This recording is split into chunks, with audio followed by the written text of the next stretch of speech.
ભરૂચના national highway number 48 પર એક રાધણ ગેસના બોટલ ભરેલો ટેમ્પો પલટી જતા દોડધામ મચી ગઈ હતી, જેમાં ટેમ્પા ચાલકને ઈજાઓ પહોંચતા 108 એમ્બ્યુલન્સ મારફતે હોસ્પિટલમાં ખસેડવામાં આવ્યો હતો. જોકે સદનસીબે કોઈ જાનહાનિ થઈ નથી. આજે જ વહેલી સવારે નેશનલ હાઈવે નંબર 48 પરથી મુંબઈ તરફથી એક આઈસર ટેમ્પો નંબર MH15DK 9599નો ચાલક રાધણ ગેસના બોટલો ભરી વડોદરા તરફ જઈ રહ્યો હતો. આ સમયે તે અસુરિયા પાટિયા પાસે અચાનક પલટી જતા હાઈવે ઉપર ગેસના બોટલો ફેલાયા હતા. જોકે ગેસના બોટલો માર્ગ પર પડતા જ અન્ય વાહન ચાલકોમાં દોડધામ મચી ગઈ હતી. આ ટેમ્પો રસ્તા વચ્ચે પડતા ટ્રાફિક જામના દ્રશ્યો સર્જાયા હતા. ઘટનાની જાણ નબીપુર પોલીસ મથકમાં થતા પોલીસનો કાફલો તાત્કાલિક સ્થળ પર દોડી આવ્યો હતો. પોલીસે અકસ્માતમાં ઘાયલ ટેમ્પા ચાલકને 108 એમ્બ્યુલન્સની મદદથી હોસ્પિટલમાં સારવાર હેઠળ ખસેડ્યો હતો.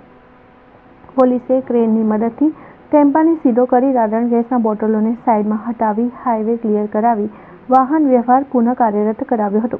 જોકે સદનસીબે ગેસના બોટલો ખાલી હોવાથી મોટી ઘટના ટળી હતી.